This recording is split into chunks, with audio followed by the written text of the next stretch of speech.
Vamos a orar. Querido Señor, abre nuestro entendimiento a la influencia de tu palabra. Es difícil hablar de ti, si no imposible, porque somos pecadores y tú eres santo.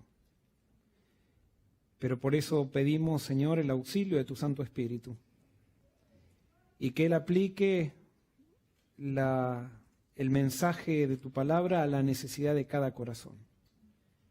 Y permítenos como iglesia crecer en el objetivo de llegar a ser cada día una iglesia más espiritual, que esté más cerca de ti y de tus parámetros. Esto te lo pedimos y te lo agradecemos en el nombre de Jesús. Amén. El título del sermón de esta mañana es Dirigentes versus Líderes. ¿Por qué lo titulé así? Porque ser dirigente no es lo mismo que ser un líder. Y el problema es que los dirigentes generalmente tienen problemas con los líderes. Todos de alguna manera nacemos con una tendencia a ser dirigentes. Porque ser dirigente es una habilidad humana.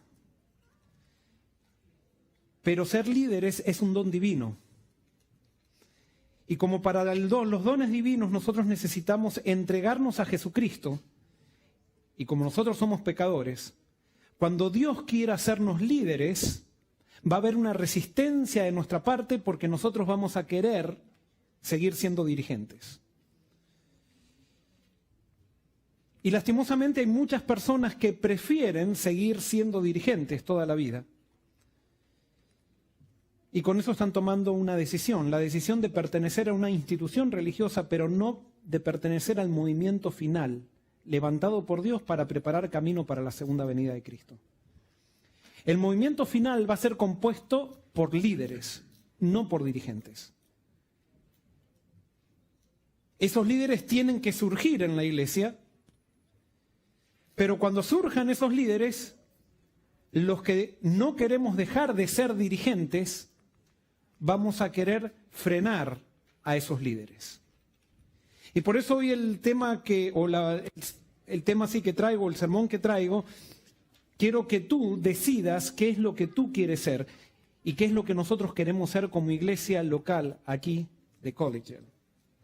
Y para eso te invito a abrir la Biblia en Hechos 9. Estamos estudiando el libro de Hechos en cada sermón. Y hoy podríamos decir que vamos a entrar, justamente surge en nuestro estudio el personaje más importante después de Jesucristo, al cual señala el libro de Hechos. O no sé si decir del más importante, de más influencia. Y aquí nos encontramos con un dirigente que se llama Saulo, dirigente de la iglesia institucional judía.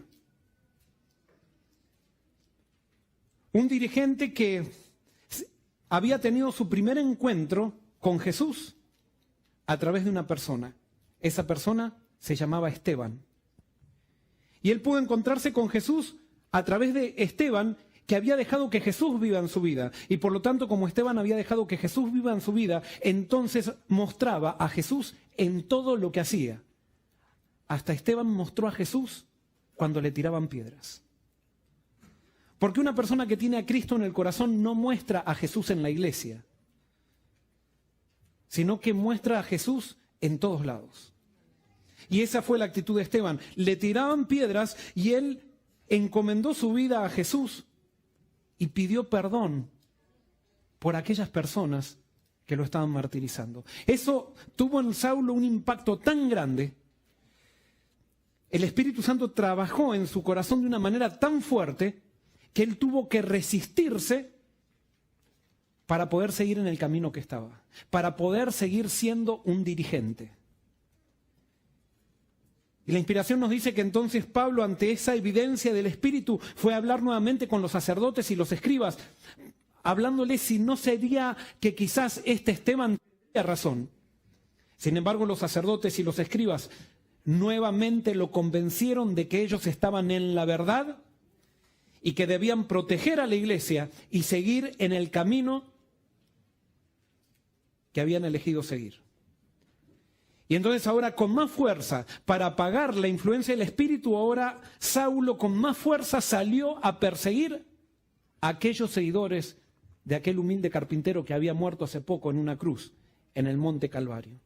Y en ese contexto nos encontramos con Saulo en los versículos que vamos a leer. Hechos capítulo 9, versículos 1 y 2. Saulo, respirando aún amenazas y muerte contra los discípulos del Señor, vino al sumo sacerdote y le pidió cartas para las sinagogas de Damasco, a fin de que si hallaba algunos hombres o mujeres de este camino, los trajera presos a Jerusalén. Los sacerdotes, los dirigentes del aparato institucional religioso veían a Saulo como una promesa para el futuro de la institución religiosa. Y Saulo, nos vemos en versículos anteriores, que dice que comenzó a perseguir a los discípulos en Jerusalén y tuvo tanto éxito que muchos discípulos se tuvieron que ir y huir. Pero ahora Saulo, con el deseo de quedar bien con los dirigentes religiosos, entonces ahora va y pide cartas para ir a Damasco, como diciendo: aquí no termina mi obra sigue mucho más. Lo que estaba buscando Saulo era tener un puesto de importancia dentro de la institución religiosa. ¿Quién era Saulo? Saulo era talentoso, inteligente, un gran teólogo, defensor de la institución. Sin embargo, no era un líder. Era un simple dirigente. Porque, como dije, ser líder y ser dirigente son dos cosas muy parecidas en la forma, pero totalmente diferentes en la esencia. A Pablo le faltaban 3 elementos para llegar a ser un líder. El primer elemento era encontrarse con Jesús y someterse a Él. Pero ahí no queda todo. Él tenía, una vez que se encontrara con Jesús y someterse a Jesús, tenía que entender la obra de Jesús en la cruz y la obra que Jesús vino a hacer aquí en el mundo. Y después de eso, entonces debía rendirse a Jesús por medio de la influencia del Espíritu Santo. Esas son los 3 elementos que necesita un dirigente para transformarse en líder. Pero ¿cuál era el problema de Saulo? Saulo creía en una idea de Dios, pero no se había encontrado con Dios mismo. ¿Por qué? Porque la única manera para encontrarme con Dios es a través de Jesús. Y era algo que Pablo no lo entendía. Y esto ustedes me han escuchado decirlo muchas veces. La única manera en que puedo conocer a Dios, Dios determinó que es a través de una persona, y esa persona es Jesucristo. Yo no puedo conocer a Dios a través de una iglesia. Yo no puedo conocer a Dios a través de lo que me enseñó un profesor en un seminario. Yo no puedo conocer a Dios a través de lo que me dijeron mis padres.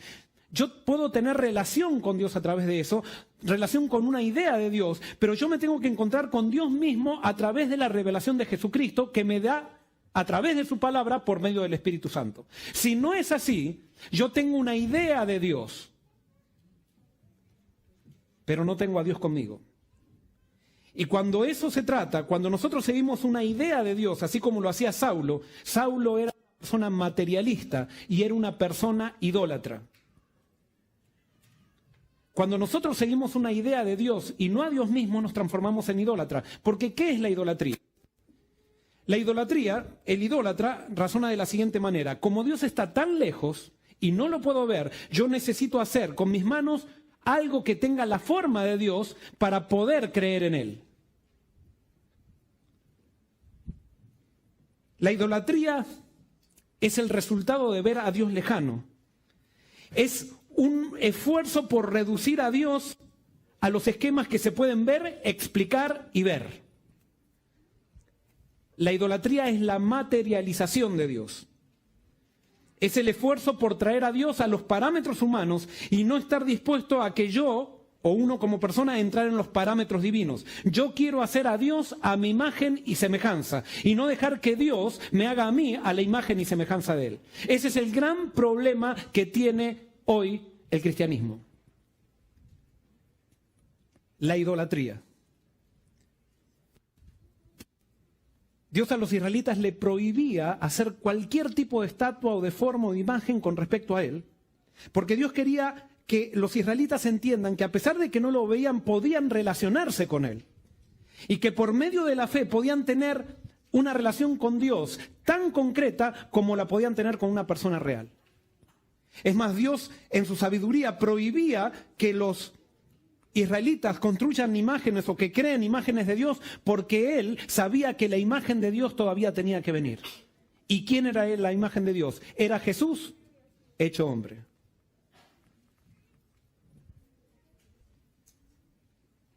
Ahora alguien puede decir, ¿qué tiene que ver todo esto con liderazgo?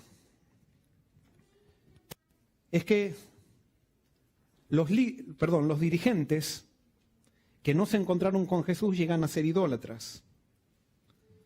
¿Por qué? Porque para un dirigente lo importante son los objetivos, las metas, las estrategias, las estadísticas, los productos, el dinero y la maquinaria. Es allí donde los dirigentes se sienten seguros. Pero cuando un dirigente tiene la crisis que yendo al camino de Damasco se queda ciego y se encuentra con Dios y Dios le dice que los parámetros para seguirlo a él son otros, muchas veces el dirigente tiende a resistirse. Y como les dije, todos nacemos como dirigentes. Si queremos formar parte del movimiento final, tenemos que llegar, si queremos formar parte, dejar que Dios nos transforme en líderes. Y Dios permitió que la experiencia de Saulo sea puesta aquí en el libro de los Hechos para que nosotros sepamos que todos hemos sido llamados para ser líderes. Y no importa cuán lejos estemos de Dios, cuán idólatras hayamos sido tratando de tener una teología en la cual nos sentimos orgullosos, como lo sentía Pablo. Él era un teólogo, se sentía orgulloso de las definiciones que él elaboraba de Dios, sin embargo no tenía una relación con Dios mismo a través de Jesús. Y acá voy a decirte algo. Toda cosa, lo dije muchas veces eso, toda cosa que nos haga sentir orgullosos no viene de Dios. Si tú eres un dirigente que te sientes muy orgulloso de tus logros, de los objetivos, de los bautismos que alcanzaste, de las estadísticas, de los proyectos que realizaste en tu iglesia, seas dirigente de un departamento de la iglesia, seas director de un ministerio aquí en la iglesia, si tú te sientes orgulloso por lo que estás haciendo, eso es idolatría. La Biblia es claramente que el pueblo de Dios está conformado solamente por gente humilde. Hemos aprendido a definir el pecado peor como si fueran los pecados sociales, y entonces nos cuidamos de los pecados sociales, y muchas veces dentro de las iglesias vivimos el peor pecado, que es el orgullo, disfrazado de un manto santo. Y eso nos hace vivir en la situación laodicense, es decir, somos ricos y nos hemos enriquecido y no tenemos necesidad de nada. Dios tenía un plan con Saulo. Quería que Saulo entienda que no es con ejército ni con fuerza, sino con su espíritu. Pero a veces creer en el espíritu es tan inmaterial, no lo podemos ver, que entonces tenemos que confiar en credos, en teología, en estadísticas, en proyectos. Y no queremos arriesgarnos a entender de que la cabeza de la iglesia es Jesucristo y que es su espíritu la verdadera fuerza viviendo en los corazones de los creyentes. Y es así que Pablo, el dirigente, se encuentra con ese Jesús a quien él quería negar y que había tratado de destruir en la persona de sus discípulos. Y Jesús lo para en el camino a Damasco, y vamos a ver qué es lo que dice, versículos 3 al 5. Dice, pero yendo por el camino, aconteció que al llegar cerca de Damasco, repentinamente lo rodeó un resplandor de luz del cielo. Y cayendo en tierra oyó una voz que le decía, Saulo, Saulo, ¿por qué me persigues? Él dijo, ¿quién eres, Señor? Y le dijo, yo soy Jesús, a quien tú persigues. Dura cosa te es dar coces contra el aguijón.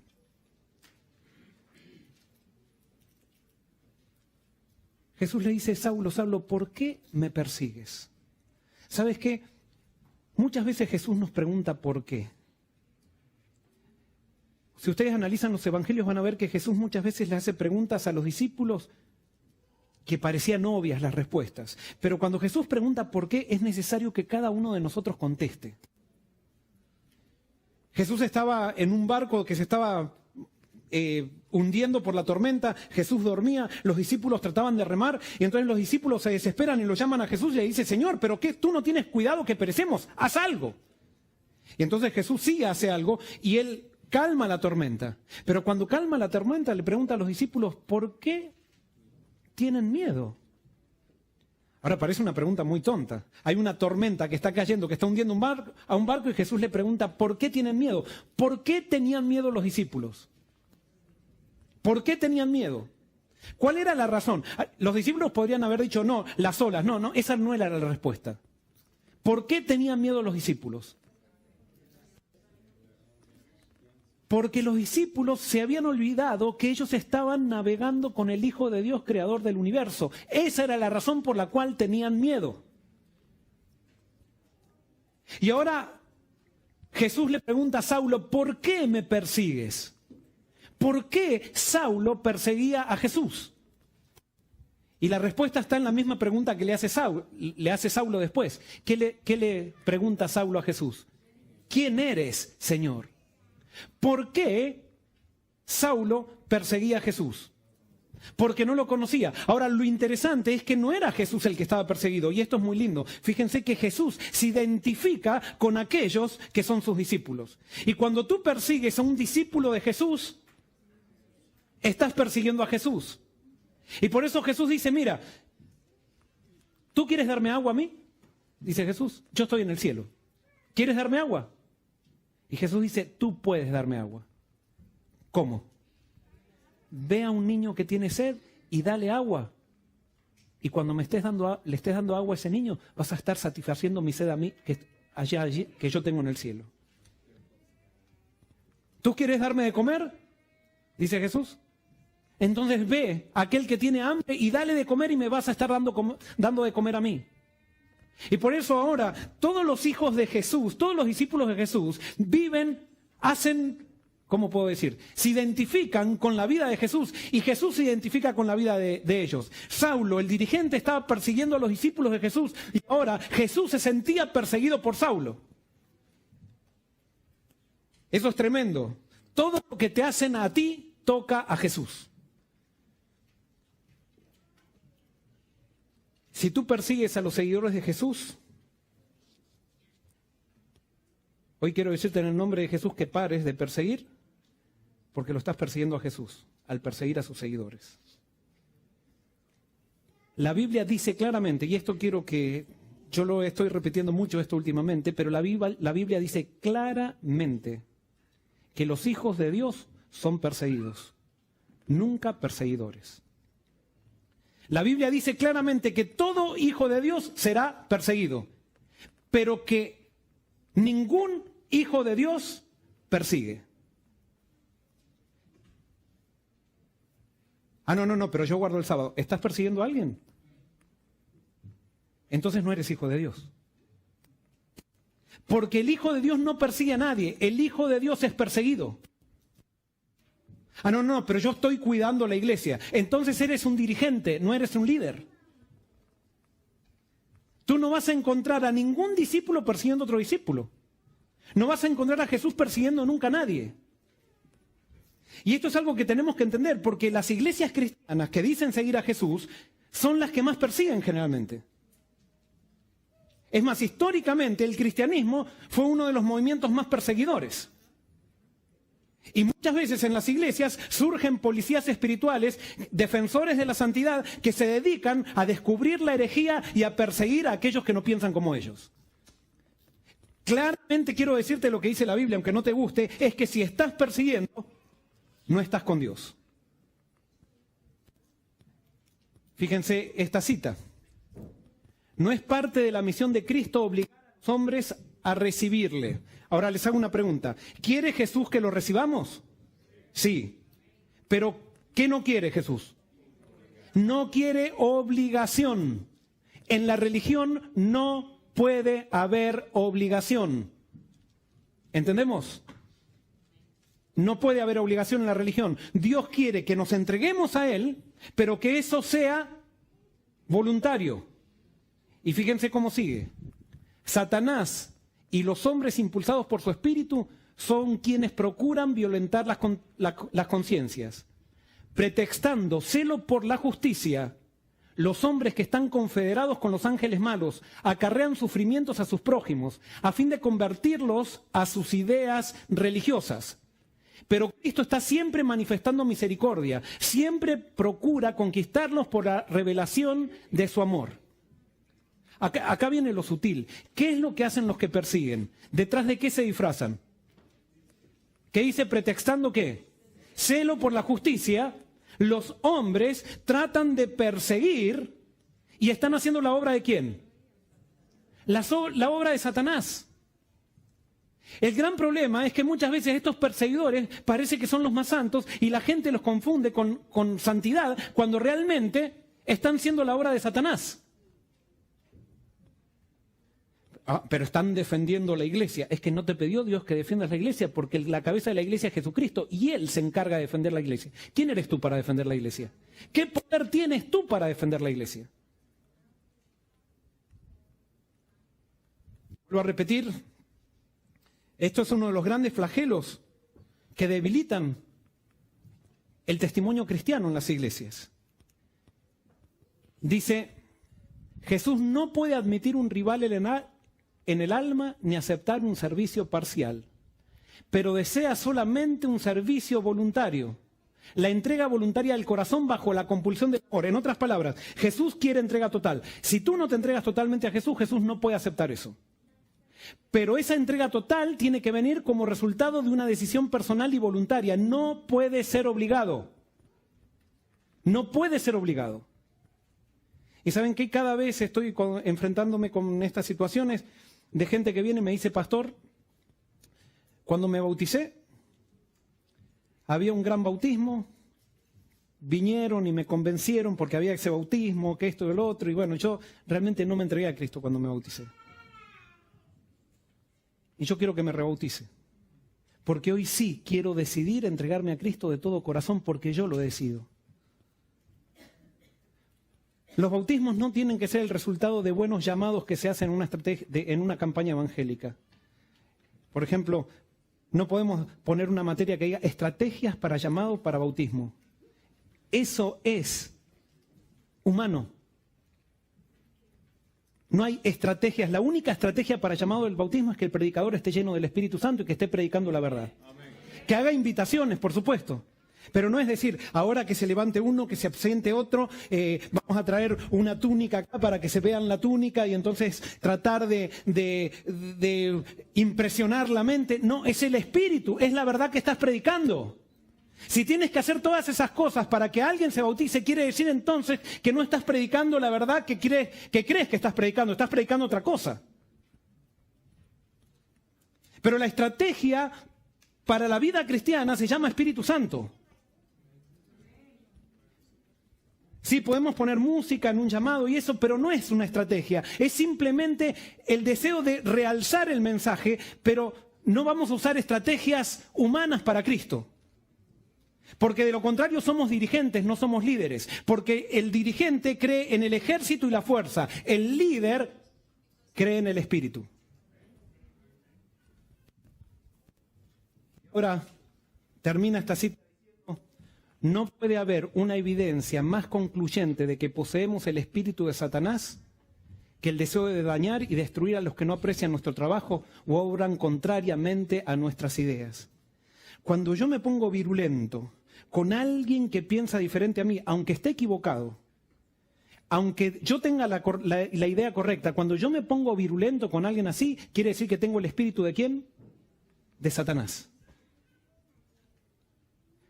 Pero a veces son los defensores de esa verdad, entre comillas, que parece que se transforman en los paladines de la justicia dentro de las iglesias y la gente se engaña y los elige de dirigentes después, cuando no son líderes. Entonces así tenemos las iglesias. Tenemos iglesias que marchan a la voz del que tiene temperamento más fuerte. Tenemos iglesias que marchan a la voz de aquel que pone más miedo. Entonces cuando se van esas personas, se hace todo un desbarande. ¿Desbarande se dice? Desbande, perdón. Desbarajuste. Junté dos. Se hace todo un desbarajuste por el hecho que se fue la persona que los controlaba. En el Evangelio de Dios solamente hay control del espíritu, no hay control de un humano con otro humano. Pero alguien puede decir, pero entonces, pastor, que se predique cualquier cosa en la iglesia, ¿qué hacemos con la herejía? Bueno, yo te voy a decir qué es lo que creo que tenemos que hacer con la herejía y creo que tenemos fundamento bíblico para decir esto. A la herejía se la combate con la fuerza de un mensaje, no con la fuerza de un sistema. Cuando debemos usar la fuerza... Oh, se me perdió la otra hoja, justo tengo la... Muy bien, lo voy a decir porque no importa. Cuando debemos usar la fuerza de un sistema para combatir la herejía, quiere decir que no tenemos mensaje. Quiere decir que nos quedamos sin mensaje. Entonces, como no sabemos combatir la herejía con el mensaje, entonces tenemos que recurrir a la fuerza. Si ustedes ven en el Apocalipsis, dice que Jesús tiene una espada. ¿Y dónde tiene la espada? En su boca. Porque Jesús combate la herejía con el mensaje, no la combate con la fuerza. En cambio, los poderes anticristos son los que combaten la herejía, entre comillas, con la fuerza. Por ejemplo, si yo quiero ser un líder y no un dirigente, sino quiero ser un líder espiritual, supónganse que viene un predicador que decimos que es hereje, que viene aquí a Collegial y que viene a predicar acá. Si yo fuera un dirigente, tengo que tomar esta decisión, que crean el ejército. Hermanos, el que va a escuchar a este hombre, o a este que se dice pastor o lo que sea, aquí lo disciplinamos. Eso es usar la fuerza del sistema. Es la espada en la mano. Pero hermanos, si yo estoy predicando la verdad aquí y estoy predicando un mensaje de la palabra, yo no puedo violentar las conciencias, no puedo obligar a nadie. Si tú quieres ir a escuchar al hereje, ve y escúchalo. Y tú tienes una mente para decidir. ¿Te quieres ir con el hereje? Vete. ¿Quién soy yo para...? Y entonces, no, es que ese hereje tiene la verdad. Bueno, entonces yo corro el riesgo de tener la mentira. Cada uno corre su riesgo. Es así que se purifica la iglesia. Pero cuando nosotros estamos queriendo controlar a todos, que disciplinamos, digo, no tengo nada en contra de la disciplina, pero estoy hablando cuando queremos disciplinar mal, que la Biblia no me permite eso. Cuando nosotros queremos poner policías en la iglesia para controlar que no se vayan a escuchar y que si se van a escuchar los amenazamos, que los borramos, que esto, que lo otro, eso no es de líder, no es de la Biblia, no es de Dios. ¿Por qué? Porque el Hijo de Dios no persigue, el Hijo de Dios siempre es perseguido.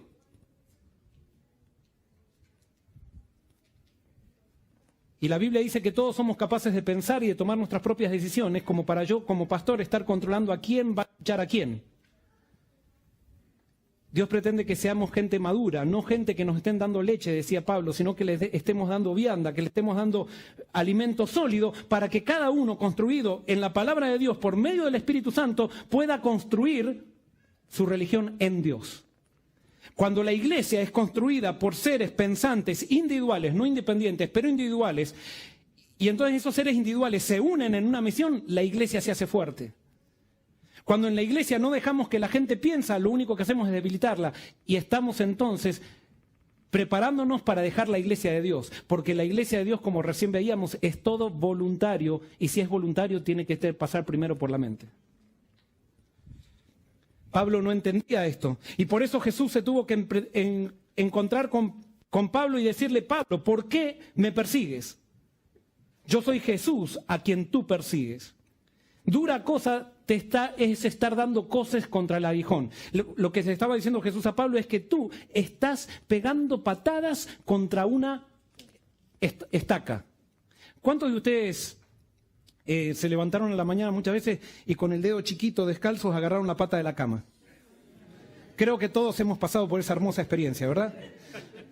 En mi caso, cuando paso por esa, claro, quizás tengo problemas psicológicos y eso, pero cuando paso esa experiencia, lo menos que me surge es una sonrisa. No sé por qué, pero esa experiencia, en mi caso, me da rabia, mucha rabia. Y es como, ¿pero por qué? Y yo soy el único culpable, pero me empiezo a echar la culpa a mí, ¿no? ¿Por qué? Le empiezo a echar la culpa a la cama. Y bueno, y si no encuentro que la cama es culpable, le echo la culpa a mi esposa, porque ¿quién puso la cama ahí? Entonces empezamos a buscar culpables por todos lados. Entonces Jesús le dice, Pablo, esto es como agarrarte, pegarle patadas a la cama con el pie descalzo. hasta que tú no te rindas a mí y no me conozcas como yo he decidido revelarme y no como a ti te parece que tengo que ser. Cuando tú dejes las ideas que traes de la iglesia, cuando dejes las ideas que te enseñaron los teólogos, cuando dejes las ideas que te enseñaron en el seminario y te encuentres sencillamente conmigo en la palabra, a través del Espíritu, vas a tener paz y vas a dejar de dar patadas contra la cama. Y entonces Pablo, en el versículo 6, dice, él temblando y temeroso dijo, Señor, ¿qué quieres que yo haga? El Señor le dijo, levántate, entra en la ciudad y allí se te dirá lo que debes hacer. Pablo enseguida contestó como un dirigente, Señor, está bien, acepto, ¿qué quieres que haga? No, Pablo, es que quiero que no hagas nada, has hecho demasiado. La peor prueba que tiene un dirigente es encontrarse con Dios y siempre que te encuentres con Dios y siempre que Dios te llame para una misión, te dice espera. No te dice ve y haz, sino que te dice espera. Porque tengo que llenarte primero para que tu misión tenga sentido. La cuestión no es hacer. La cuestión es primero ser para después hacer. Pero si tú haces sin ser, es hipocresía. Es vano, es hueco. Y por eso un dirigente puede llenar estadísticas, puede llenar ministerios, puede llenar iglesias, puede tener éxito mundanal, pero es ruido, no hace ningún impacto. En cambio, el líder espiritual quizás hace una cosa, pero esa cosa tiene el poder de Dios, que tiene una influencia que puede llegar hasta el rincón del mundo. Porque no es con ejército ni con fuerza, sino es con mi espíritu. Es con mi espíritu. Espera. Y Pablo, ahora que estaba ciego, entonces tiene que esperar, está obligado a esperar. Pero Pablo, o Saulo, estaba viviendo simplemente la experiencia que toda persona llamada por Dios había vivido. Dios tenía el propósito que José llegue a ser gobernador de Egipto. Pero para llegar a ser gobernador de Egipto, tuvo que esperar. ¿Y cuánto tuvo que esperar José? Pero esperó en Dios y no se desesperó. Moisés era un gran dirigente en Egipto. Es más, era uno de los candidatos a ser el faraón. A Moisés se le había sido revelado que él iba a liberar a Egipto ya cuando estaba allí junto a faraón. Y él pensaba que con la fuerza y con sus talentos iba a liberar a Israel de Egipto. Sin embargo, era un dirigente, Dios tenía que transformarlo en un líder. Y como dirigente cometió los errores que nosotros sabemos que están en la historia, que están en el Éxodo, y Dios lo tuvo que llevar 40 años al desierto, en una espera, donde allí con ovejas se formó como el líder más grande que alguna vez existió después de Jesús. David tuvo que esperar. Tuvo que ser perseguido por Saúl. Es más, cuando Saúl muere, todavía David no pudo acceder al trono y tuvo que seguir esperando. Juan el Bautista tuvo que esperar también. Y Jesús tuvo que esperar 30 años para poder hacer una misión de 3 años y medio. Porque la espera determina la calidad de tu obra. Y es por eso que cuando Jesús se va al cielo, los discípulos esperaban, vamos a predicar, vamos a golpear puertas, vamos a hacer estadísticas. No. Suban a Jerusalén y esperen la promesa. Porque sin la promesa no pueden hacer nada.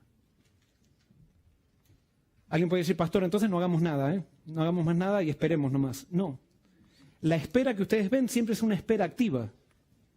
No es una espera pasiva. Es buscando a Dios. Y sí, busquemos a Dios. Tú busca a Dios y vas a ver que cuando te encuentres con el verdadero Dios, no vas a poder poner tiempos y decir, desde mañana voy a predicar. No vas a poder parar de predicar cuando tengas el encuentro con Dios. Pero muchas veces podemos predicar sin ningún Dios. Podemos nosotros provocar la predicación simplemente porque queremos quedar bien con el contexto con el cual nos rodeamos.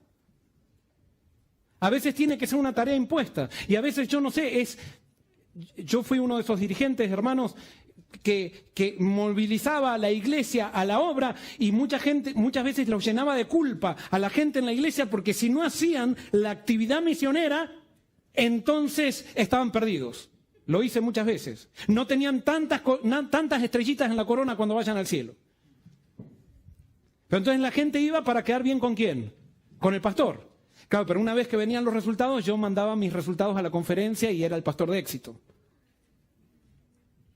Hasta que Dios, no digo que cambié todavía, Dios me fue convenciendo de que el resultado de la labor de la iglesia tiene que ser el resultado de gente entregada al Señor. Por supuesto, vamos a organizar cosas juntos, pero si tú no quieres hacer, no hagas. Pero sí busca a Dios. Busca a Dios. Y cuando busques a Dios, no vas a poder parar de hacer. Pero es Dios el centro. Y es por eso que Dios le dice a Pablo, ve y espera. Y entonces en ese contexto nos encontramos en el versículo 8, dice, el versículo 7, dice, los hombres que iban con Saulo se pararon atónitos, porque a la verdad oían la voz, pero no veían a nadie. Entonces Saulo se levantó del suelo y abriendo los ojos no veía a nadie. Así que llevándolo de la mano lo metieron en Damasco, donde estuvo 3 días sin ver y no comió ni bebió. Saulo venía de un sistema donde él veía a todos. Él tenía que hacer un estudio de teología y tenía que citar a todos los doctores, los PhD que antes habían escrito algo, y tenía que ver qué decían los doctores de teología, qué era lo que decían las autoridades. Resulta que para entrar al movimiento de Jesús, él tenía que quedar ciego para no ver a nadie. Pero para entrar en el movimiento de Jesús, tú tienes que quedar ciego con Cristo, no con otra cosa. Tienes que quedar ciego con la revelación de Cristo. Y esa revelación te deja ciego para entender que solamente en Él tienes que poner tu vista. Fija tus ojos en Cristo. Fija tus ojos en Cristo. Y ahora Pablo estaba con un problema. ¿Por qué estaba con un problema? Porque ahora no lo querían sus compañeros fariseos y no lo querían los discípulos tampoco. Porque para los fariseos era un traidor y para los discípulos era una amenaza. ¿Y sabes qué? Esos momentos de soledad, antes de encontrarte, de entrar a la iglesia corporativa, al movimiento final, es necesario que tú tengas un tiempo solo, absolutamente solo con Dios. Donde ni los miembros ni los amigos tuyos que son sinceros, que están en el pueblo de Dios, sean tu soporte. Tú tienes que aprender a ser de Jesús tu soporte. Pero Jesús no lo dejó solo para siempre. Allí Jesús mandó a un discípulo de él, Ananías. Versículo 10 dice, había entonces en Damasco un discípulo llamado Ananías, a quien el Señor le dijo en visión, Ananías. Él respondió, heme aquí, Señor. El Señor le dijo, levántate y ve a la calle que se llama Derecha y busca en casa de Judas a uno llamado Saulo de Tarso, porque él ora. Y ha visto en visión a un hombre llamado Ananías que entra y pone las manos sobre él para que recobre la vista. Entonces Ananías respondió, Señor, he oído de muchos acerca de este hombre. ¿Cuántos males ha hecho a tus santos en Jerusalén? Y aún aquí tiene autoridad de los principales sacerdotes para prender a todos los que invocan tu nombre. El Señor le dijo, ve, porque instrumento escogido me es este para llevar mi nombre en presencia de los gentiles, de reyes y de los hijos de Israel, porque yo le mostraré cuánto le es necesario padecer por mi nombre. Es interesante, Ananías tiene una prueba de fe tremenda. Fue la misma prueba de fe que fue sometida a Moisés. Cuando Dios le dice, mira, si no te creen en Egipto, tira la vara que tienes en la mano. Y Moisés tiró la vara, ¿y qué pasó? Se convirtió en serpiente. Pero Dios podría haber dicho, bueno, ahora vara, conviértete de vuelta, serpiente, conviértete de vuelta en vara. Sin embargo, Dios, ¿qué le dijo a Moisés? Agarra a la serpiente por la cola y te va a convertir en vara. Yo no lo hubiera hecho. Pero Dios le estaba queriendo enseñar a Moisés que si bien él puede hacer milagros, no es los milagros lo que es el fundamento de la fe, sino que el fundamento de la fe es creer en la palabra de Dios. Entonces, si Dios le decía que agarre la serpiente por la cola tenía que agarrarla por fe. Y ahora Dios le estaba mandando a Ananías que agarre la serpiente por la cola. Todos los discípulos de Jesús se habían enterado que Saulo venía a llevarlos a la cárcel y a la muerte. Y ahora Dios lo mandaba y le decía, mira, tú no viste el cambio ni nada, pero yo te digo que este tiene un propósito conmigo. Agarra a Saulo por la cola. y se va a transformar en una vara para mi nombre. Y Ananías fue por fe, porque eso era lo que caracterizaba el movimiento de Dios, el movimiento levantado por Dios, fe en la palabra de Dios. Pero hay algo que le dice Dios a Ananías que es algo interesante. Dice, porque yo le mostraré a Saulo cuánto le es necesario padecer por mi nombre. ¿Cómo iba a padecer Saulo por el nombre de Jesús? Y ahora fíjate qué interesante. Saulo iba a padecer lo mismo que él hizo padecer. Saulo, ahora, él por causa de sus ideas había hecho sufrir a muchas personas. Ahora por causa del nombre de Jesús, él tenía que padecer lo mismo que él había hecho padecer. No era un castigo de Dios, hermanos, pero no, era simplemente para que Saulo pudiera entender a las personas que él les había hecho daño. Porque ¿sabes qué? Para un líder lo más importante no son proyectos, no son iglesias, no son instituciones, no son estadísticas, no son diezmos ni son ofrendas. Para un líder lo más importante son personas. ¿Sabes por qué? Porque para Jesús lo más importante son las personas. Entonces lo que primero que te va a enseñar Jesús es que aprendas a entender a las personas. Y ahora Saulo entonces tenía que padecer por causa de Jesús porque él había hecho padecer. Pero ustedes no ven después en el ministerio de Saulo y de Pablo, no van a ver nunca a Pablo quejándose, sino que lo vamos a ver padeciendo por Cristo lleno de gozo. Porque eso es lo maravilloso. A pesar que Jesús lo había elegido para padecer por su nombre, nunca vemos a Pablo padeciendo. Pero sí lo vemos perseguido, sí lo vemos con dolor, sí lo vemos apedreado, sí lo vemos en angustia, sí lo vemos, pero nunca derribado, nunca deprimido o que le quitaron el gozo del Espíritu. Esa es la experiencia que Dios nos está llamando a nosotros. Y sigue el versículo 17, dice, fue entonces Ananías y entró en la casa, y poniendo sobre él las manos dijo, hermano Saulo, el Señor Jesús, que se te apareció en el camino por donde venías, me ha enviado para que recibas la vista y seas lleno del Espíritu Santo. Al instante cayeron sus ojos como escamas, y recobró la vista, se levantó y fue bautizado, y habiendo tomado alimento, recobró las fuerzas, y estuvo Saulo por algunos días con los discípulos que estaban en Damasco. Enseguida predicaba a Cristo en las sinagogas, diciendo que este era el Hijo de Dios. Pablo, una vez que fue convertido, no pudo quedarse callado. No pudo quedarse callado. Esa es la señal de la verdadera conversión. El convertido, cuando es convertido, predica. El que no está convertido y se resiste a la conversión, persigue. En este momento Pablo se estaba transformando de un dirigente a un líder. Pero ¿saben qué? Lucas no lo dice. De aquí Pablo se tuvo que ir de Damasco 3 años a Arabia. Y ahí en Arabia, porque ahora él se había encontrado con Jesús. Pero un encuentro con Jesús no es suficiente. Tú tienes que entender la obra que Jesús hizo por ti. Y eso no se entiende de un día para el otro. Y entonces se fue 3 años a Arabia. Y ahí en Arabia estuvo recibiendo revelación directa de Jesús. Para después venir a llegar a ser el más grande apóstol. Ahora, lo interesante es que Pablo, una vez que viene a Arabia, dice, bueno, yo soy teólogo, yo tengo esto, sé griego mejor que todos los discípulos que son unos pescadores, a ver, pónganme en Jerusalén de dirigente. No, él tuvo que pasar por el mismo proceso que pasan todos para tener influencia. Porque Saulo tenía el mismo problema que tenemos tú y yo, y que tenían Pedro, Juan y todos los... Él era orgulloso. Entonces Dios, para trabajar con nuestro orgullo, a pesar de que nos eligió, Él nos va llevando poco a poco en el camino del ministerio, en el camino del padecimiento por el nombre de Jesús, para que nosotros reconozcamos que nuestra única suficiencia está en Cristo. Y por eso que Pablo, después de tener esa visión de Jesús, más adelante dijera, me propuse solamente una cosa, enseñar a Cristo y a Cristo crucificado. Dios hoy a ti y a mí nos está llamando a ser líderes.